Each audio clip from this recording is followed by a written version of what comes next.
Okay, great.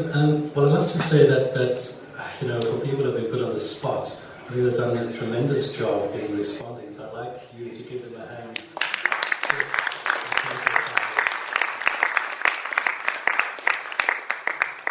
So we're now going to do a little bit of a round where I can give each of them a chance to respond to something that they might have heard that they'd like to take up, and then we're going to open it up to the audience by 6:30, which is when we need to finish. We'll be done. Yeah. So, are there any things that you would like to say? Let's start with anything you'd like to respond to. Any additions? Many things. Possibly. Neuroscientists say that the human brain works only on the basis of chemical processes. That might be true. Maria Montessori said that the human brain has a rational part to it and a creative part to it, and that the human being was incomplete without both parts being educated and developed. Creativity is consubstantial to the human being. Were we not creative beings, we would not be here, and our species would have disappeared hundreds of thousands of years ago.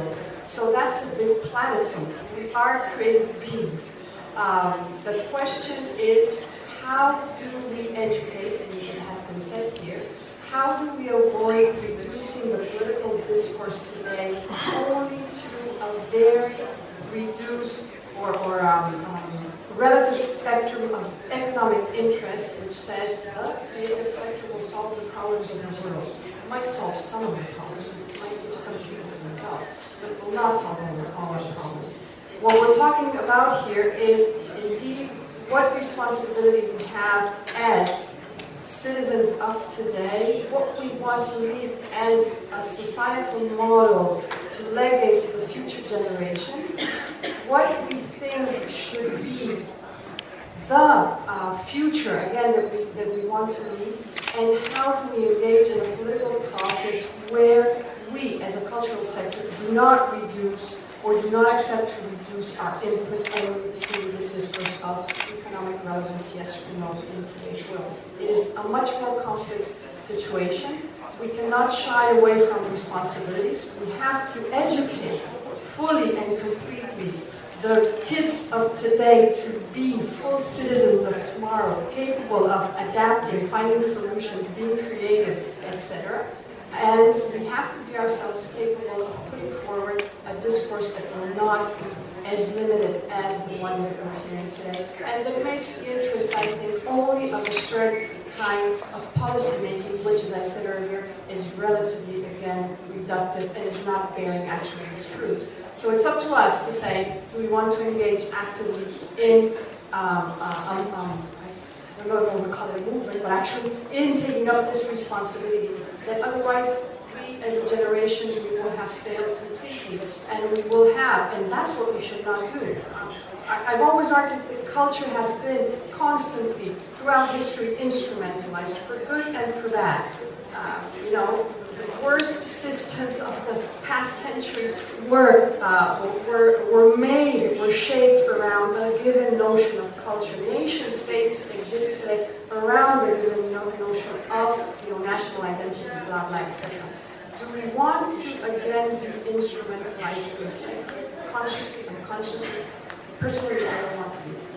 I think that that's where the challenge lies for professionals in the sector today, and that's where I think that although in Europe, for instance, we have greeted, you know, the Creative Europe program as a good thing in the sense that it was either that or nothing. We do not have, for that reason, to think that, you know, okay, we're done when we buy everything. No, you did the right thing. You know, the Commission did the right thing, and you did the right move strategically, because otherwise we would have nothing today. Still, it's possibly not the only solution, and it's possibly only a fragment of what can still be done or what should be done. Well said, Mercedes. You've taken the debate to a high plane indeed, and thank you for doing that, because it also enables me to come in around this notion of responsibility, because I have two concerns which have to do with, I suppose, basically issues of language. And one is the way in which two terms in particular have been used, not just today but in general. And the first is this notion of creativity. Because you started off talking about creativity and then you rightly veered to the culture sector. You talked about culture. And the problem I have with creativity is that it's become a mantra, it's become such a widely used buzzword. And there are creativity of so many different kinds. We are talking about arts and culture creativity. We are not talking about technological creativity, scientific creativity, creative accounting, creative business. There is a line which the culture sector is touting, which among other things David Throsby shared with us this morning, but it's not proven, and I don't believe for a minute that it can be proved, which is that the creativity of artists and cultural people somehow flows into the rest of society and permeates it and trickles down and so on. I think this is a conceit, it's an illusion on our part. There are different kinds of creativity which work in different ways, and by getting sucked up into this loosely used word and highly instrumentalized word, I think we are making a big mistake. I'm sorry that my friend Charles Landry has left the room because he's one of the gurus of the creativity word. But I would like to say to Charles, keep on doing what you do so wonderfully, but just call it something else. Yeah, oh, he's back. All right. Well, I'll say this to him again later. The other issue I'd like to take is with this other word that is used in umpteen ways, which is neoliberalism. And here I beg to differ a little bit from my friend and colleague Justin. A lot of different things are termed neoliberalism. We are living in a totally liberal capitalist environment, whether it's neo or not. And I think in terms of responsibility, the word that Mercedes used, it is our responsibility to deal with the nature of that system, the flaws in that system, the defects in that system, the evils of that system. But we've got to live with the fact that that's the system that we're all working within and with. So some of Justin's fears about the ways in which the creative industries or creative economy discourse has hijacked the true discourse of culture, I do not agree with. And in particular... Okay, all right, and just my last point, in relation to the point I made at the outset about the sort of middle class focus, it's partly because of a Western post-industrial model of the creative economy is based on the knowledge economy has been exported, that a lot of people are sort of reluctant to include the mass-based, highly labor-intensive crafts and other activities. But if we're talking about this sector, we've got to think of those types of cultural activity that employ and give jobs and livelihoods to a hell of a lot of people, and a lot of them around. And just to close, as a matter of courtesy, since I expressed myself somewhat acerbically at the outset, I want to say that I'd like to thank UNESCO and the government of China very much, and I'm delighted to be here. I'm sure you'll be invited again, right? As somebody who's worked most of my professional life in encouraging governments to look at cultural policy and look at the importance of actually paying attention to it, I think it fits completely into this realism, pragmatism issue that some of us are mentioning. In the absence of this argument, you will have a complete sort of disengagement by government on the support to the arts, the support to culture, to understanding what the purpose of cultural issues are. And in thinking about this on the African continent, that, you know, we always talk about that we have to involve three dimensions. The human dimension, which is about individual creativity, about aesthetic, about self-esteem enhancement, about the reason we want to participate as artists in the work that we do, as dancers, as musicians, as writers, sort of etc. And I really don't want us to fall short that we only look at the social issues, i.e. in the ways in which, for example, music can assist women who've been brutally raped, or prevent that, or whatever. I think we land up, if we only look at the social dimension, we miss the human issues. And I also don't think we should look only at the economic issues. I think the human, the social, and the economic all together, when we look at that, we are able to, with the help of things like the UNESCO Convention on the Diversity of Cultural Expressions, we are able to explain to our governments it's your obligation to look at the sector. Because if you don't, we will not be able to showcase who we are as a people. And what does it leave us as in our cultural forms and in our ability to express ourselves sort of culturally.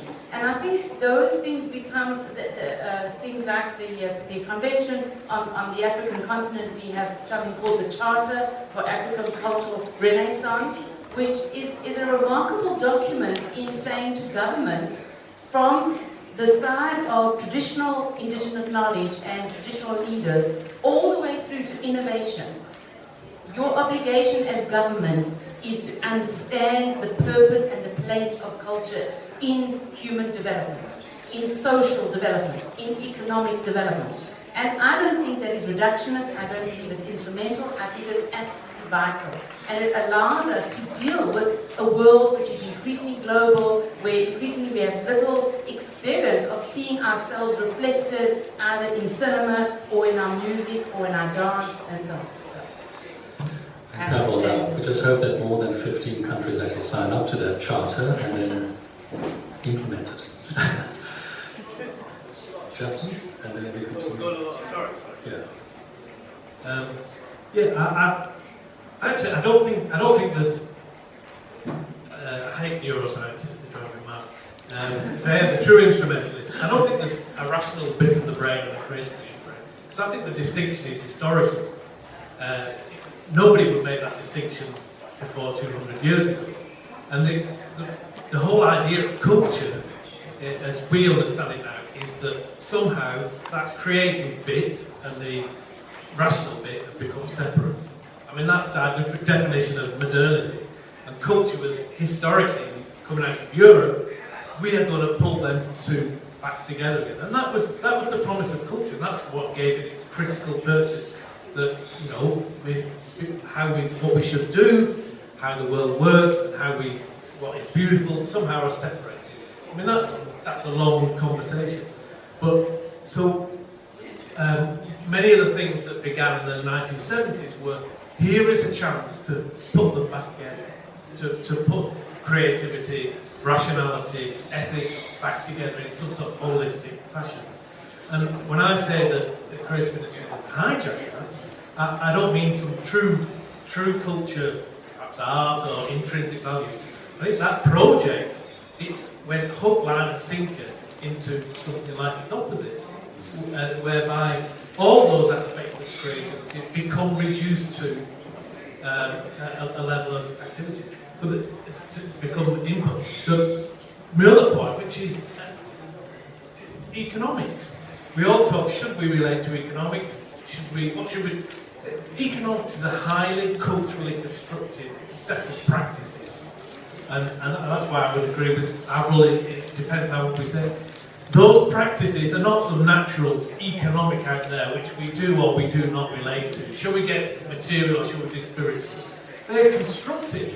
And it's the fact that they're being constructed for purposes that are not our own, that's why we have to engage them. Since 1989, I've been involved in the cultural industry. I did my first research job. And that was precisely, here is a chance to change the way we construct cities, in this case, cities, everyday life, in a way that makes it work for us. And I think that's what we sort of all want to do. How do we make it work for us? And the fact that it's not working for us must make us rethink. We don't go back to true culture. We've got to go forward somehow, and that has to involve an economic and political set of practices. But we've got to acknowledge that. But it's not it's not economics that it's related to. We actually have to say, we have to take the fight to economics and say, who says what you say is economic? Sure. Thank you. Merci. Je pense que la qualité, la pertinence des différentes interventions m'ont permis de comprendre que le cinéma africain, à travers cette période qui a réussi, qui est connue, comme l'a dit Justine en Europe, entre l'appréciation cinéma d'art, cinéma de commerce, cinéma populaire. Aujourd'hui en Afrique, c'est un débat important. Que les cinéastes eux-mêmes n'arrivent pas parfois avec certains partenaires à dégager une ligne de conduite. Effectivement, ça devient très difficile parce que de plus en plus, les financements pour le cinéma sont faits pour des cinémas comme ils appellent low cost. C'est vrai que parfois, quand tu regardes ces cinémas low cost, c'est la banalité qui prime sur la création. Mais malheureusement, la banalité est parfois accessible aux classes pauvres. Et cela est une réalité. Mais en même temps, il ne faut pas abandonner le cinéma en tant qu'art. Parce que c'est ça qui va être notre valeur, c'est ça qui va être notre patrimoine. C'est ça qui va rester pour nous dans l'histoire. Donc je crois qu'il y a certainement une action subtile qu'il faut travailler à mener pour qu'effectivement tous les pans entiers du cinéma puissent s'exprimer. Mais lorsque les partenaires font des choix délibérés, effectivement, ça tend à condamner un certain genre de cinéma. Et quand on fait le choix du cinéma, comme je l'ai dit, low cost, où la banalité prime, effectivement, le cinéma avec toute sa créativité va en souffrir. Alors je crois qu'aujourd'hui, c'est une occasion qui nous est donnée, en fait, de faire un appel à l'ensemble de tous ceux qui peuvent soutenir le cinéma africain, de faire en sorte que cette dimension soit plus importante. Parce qu'aujourd'hui, en Afrique, c'est véritablement un problème pour financer et soutenir le cinéma africain.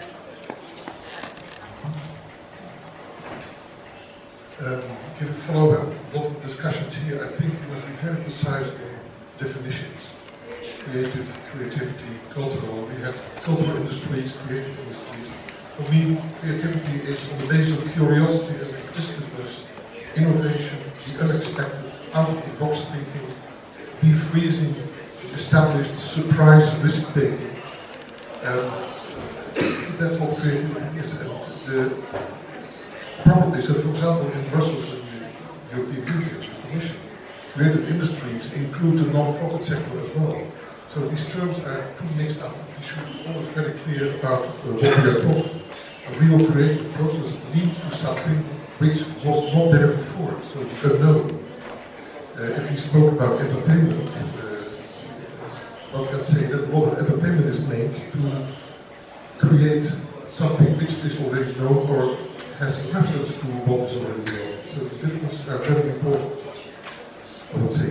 Is the arts and cultural sector able to prevent violence? I think no. I can give examples, but there is not enough time for that. I think that's a thing you cannot uphold for the moment.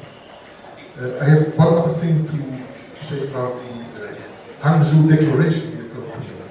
I would really like to stress, to see that rapporteurs take this, that the aspect of education is taken into the declaration. It's now not there, the word was not mentioned. I could read out one of UNESCO's texts that on the web portal, one sentence says, and I quote, "In this regard, education and learning are asked to play a fundamental role in nurturing a creative environment." So, if UNESCO uses its own texts, and I can give many more examples, then I think that the Hangzhou Declaration should not only read what it is now, but also tell how this can be done, and that education, cultural education, arts education is a vital element in what we all want to achieve. And my last point, I want to thank our moderator, for this creative idea, I second that this forum is totally different from all the other panels. It has a kind of creative, improvisational, innovative attractiveness, which springs forth from your ideas. So thank you very much.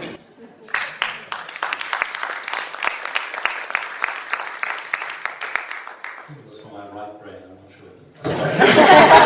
Sure. The microphone goes to my neck. Yeah, thank you very much, Franz.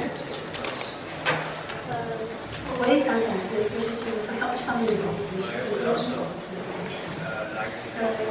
然后我觉得可能创意产业就非常同意各位嘉宾的说法，就是我们要换一个。然后创意产业可能在不同的国家有不同的语境。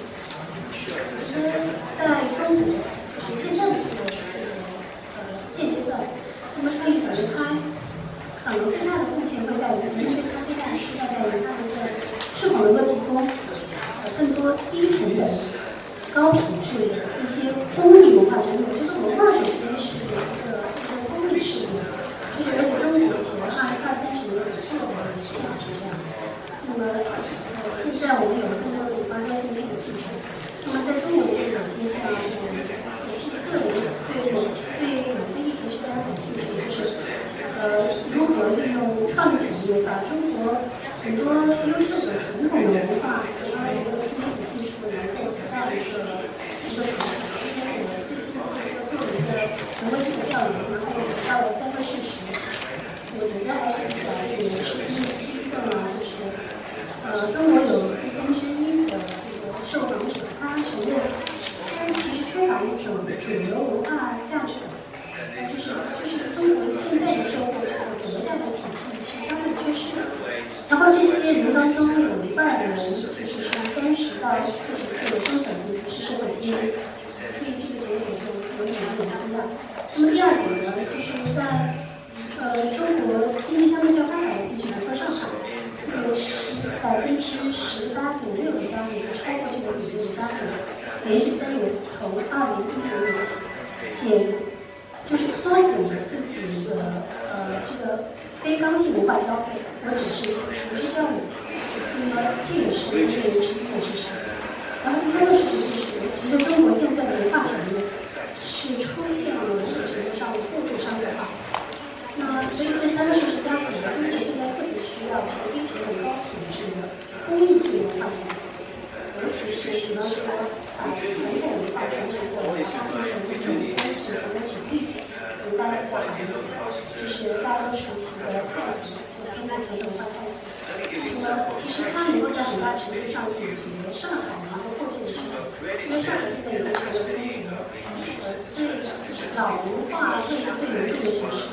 就是最新的数据，3月份的数据有367.32万的老人。那么如果太极能够结合一些新的技术，变成有一个社交功能，像简单在 APP 的这种应用程序，那么其实能够提供一种社会化的养老服务，就是变成一种文化产品。这样就可以整个层面上，我觉得中国就是需要更多的文化公益产品，这个是中国文化创意产业其实要做的事情。中国也在这个中国文化创意产业的重点所在。Great, well, thank you very much. We've got 50 minutes left, well, actually 12. So, can I have a show of hands of people who would like to make comments or ask questions, and we can take those and we can give them a chance to ask questions and then allow the panel to respond, and we hope to end by 6:30. Can I have an indication of a show of hands? Okay, we have 4 hands, so we're going to take those, and indicate if you want to make a comment or if it's a question you'd like to ask either of the panelists to respond, otherwise we'll give them all a chance. Can we start? Yeah. We're going to take all the questions at the same time and then the panel will decide who responds. Sorry, I can't avoid the question. Thank you. Great panel and good questions as well. Coming from the creative sector by practice and getting Asian people by trying to mix both, right? I'm sometimes surprised with without the perception that the creative sector in turn will somewhat overshadow or hijack the cultural sector. Actually, there was intentional separation from the beginning. It was an intention to separate. So my question actually starts when you finished, because there are two things I haven't heard in this debate. First one, of course, the creative sector is part of a larger discourse that meant that it goes to south-south, north-north, and north-south, and in which it was the instrumental element of creating this global world and the global citizenry that we have nowadays that allows people to be part of this larger world. So you have to see this as instrumental in this element. And of course, for good or bad, we have good parts of it that allow us to share a sense of global responsibilities, of share, and there are challenges to it as well. But my question would be how the cultural sector would see to use that opening, if you manage to oversell it, opening that eventually was created with the creative sector to incorporate its work in the same way I started to see. Because when they have video games or applications there is a new possibility that the creative sector is allowed. The second question is also something I haven't heard in this debate. You know, many assessments have been done on how much families spend on the creative sector, based on the same debate we have created. So it's clear now that across the board, rich or poor, families will spend 3 to 5% of their income, no matter what income it is, in the creative sector. So the question is? The question is, in large parts of the developing world, the creative sector is deficitary. Countries use resources from the other sector to pay the deficit of the creative sector in their own economies. Sorry to use the word economy. So the thing is, whatever, if you spend as investing in the creative sector, it's going to be paid for it anyway. The families are going to continue consuming it. So how do you see this duality? I know it's two different questions, but perhaps the panel would like to think. I'm hoping that my colleagues on the panel understand it better than I do. But can we get all the questions and then we'll ask them. Yeah, there was a hand at the back. That one there?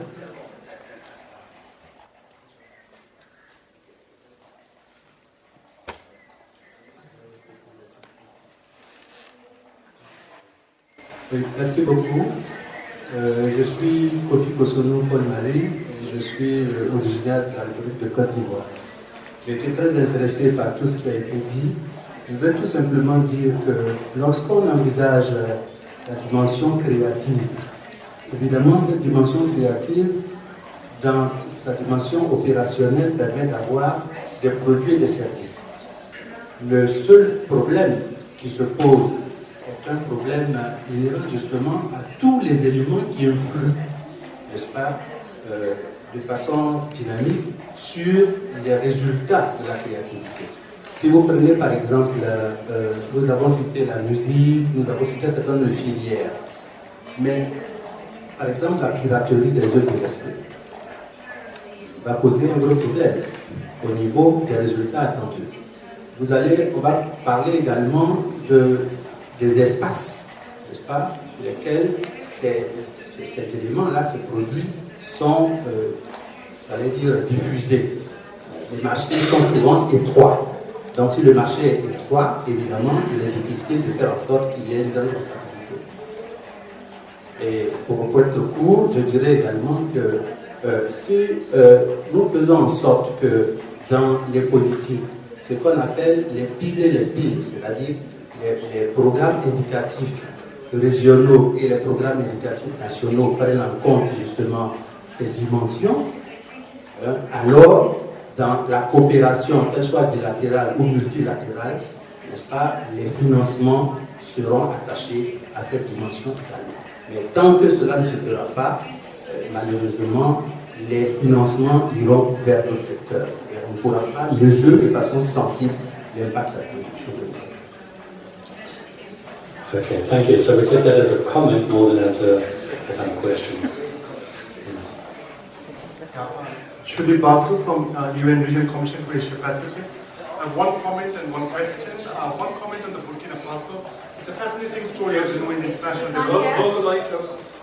Can you hear me? Yeah. Okay, sorry. One comment on Burkina Faso. As I said, it's a fascinating story in the international development issues because in 70s and 80s, Burkina Faso, in terms of life expectancy, inequality, and poverty, was one of the lowest in terms of the good story in Africa. But then what happened in the 80s and 90s in terms of the macro stabilization, they sort of looked more into stabilizing the inflation, budget deficit, and actually lowering the investment on productive sector and education we have. So that's something we just to understand what happened and why now they're 183, not on top 50 or whatever. The second point is about the... This is your question? Yeah, this is a question, exactly. The second one is about in the Asia-Pacific region, as you know, that about 800 million people are below $1.25 in poverty and 1.7 billion if you took $2 a day, and 1.1 billion people on vulnerable employment. So this is the report that the Regional Commissioner produced. So how do you see in this context that the governments will be encouraged to look into the cultural sector, the creative sector, actually, which I was one of the core drafters in 2010 report. How do you see the government will be encouraged to look into this creative and cultural sector, especially in terms of investment, when there is a problem of poverty reduction and a huge inequality? Thank you. Okay, I think it was the question that I asked Avril at the beginning. I'm not sure, were you here for that? Were you here at the beginning when we spoke to Avril and asked her that question? Oh, okay. So maybe we'll ask her to answer you. Yeah, sure. And then the final question?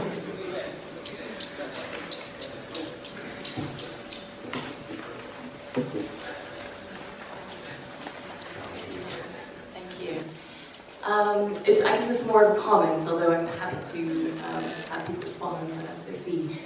I suppose as challenging as it is to kind of address Africa as a whole, and some would argue useless, let alone the rural-urban discourse within that, I found it quite an outdated conversation in some senses, in that to deny the impact of technology on the continent of Africa, I'm grateful for Professor Chow to finally bring that up at the end, is to completely deny what we can be celebrating right now in terms of new production and distribution models that are taking, I would argue, the world by storm in some ways. I was at a social enterprise and innovation conference a few weeks ago where Africa was the hottest topic there, and to consider technology, or whether that's through cash injections or frugal creative systems, as separate from the creative sector or creative cultural industries, is to really deny where we're at in terms of a universal knowledge economy and the progress that's been made within that, and what I would argue the digital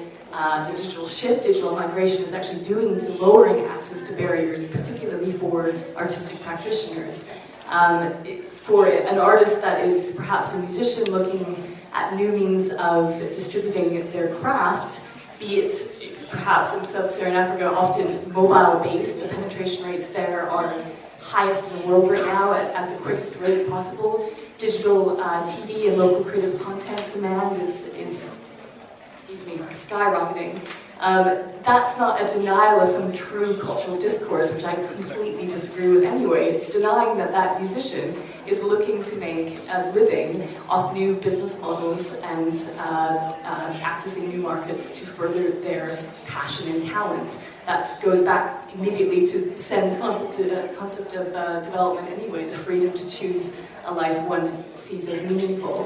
The fact that a festival has found a way through audience development or digital innovation to be profitable doesn't mean it's any less of a cultural value.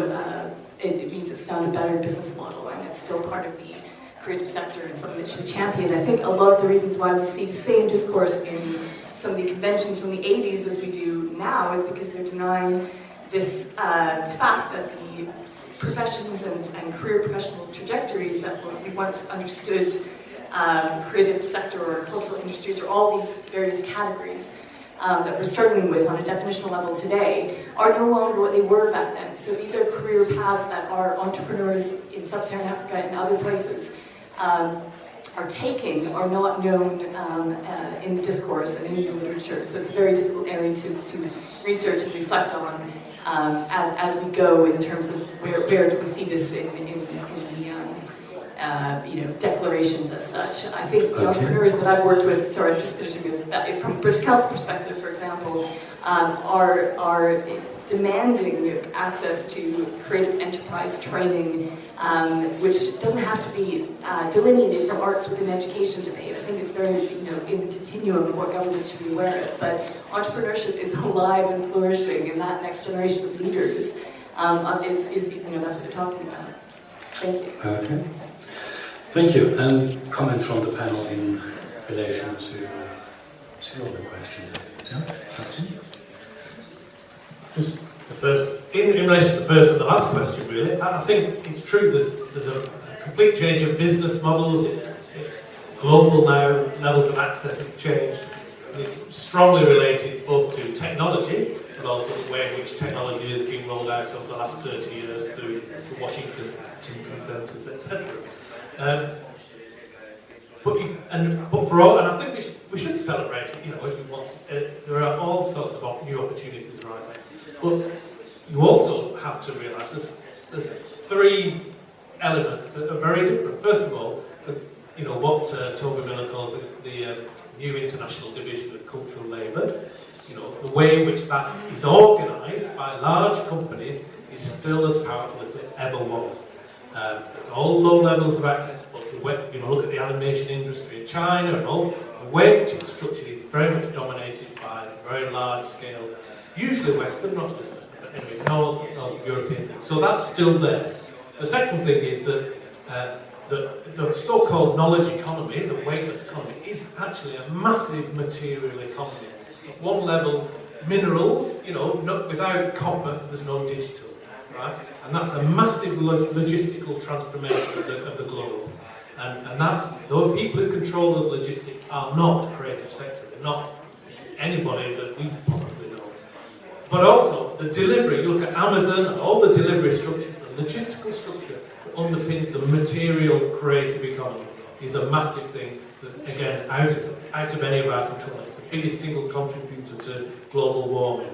And the third thing is the curatorial aspect. In order for people to be able to consume globally from this massive menu of cultural goods, we've developed new kinds of curatorial activities.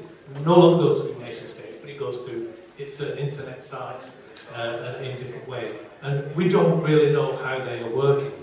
And sometimes they work for us, and sometimes they work against us. But so I think what you say is that actually that idea that we are in an old conversation, maybe it is, but also the opposition between entrepreneurial and new business models and new technology versus some old art, that's an old conversation. We don't need to say it's all bad or it's all good, that profit's bad and subsidy is good. I don't think we're saying that. We're saying we need to have a very clear-eyed look at how this is being organised, and there are opportunities and there are real threats, and we have to look those in the face. I would just add very briefly, I think Justin has summed up the issues very well in the wake of the last intervention. The problem is not so much that everybody is discussing this in old terms. It is true that most policymakers don't really understand how the world is, to the extent to which the world has changed, and particularly in the realm of mobile telephone, that technology.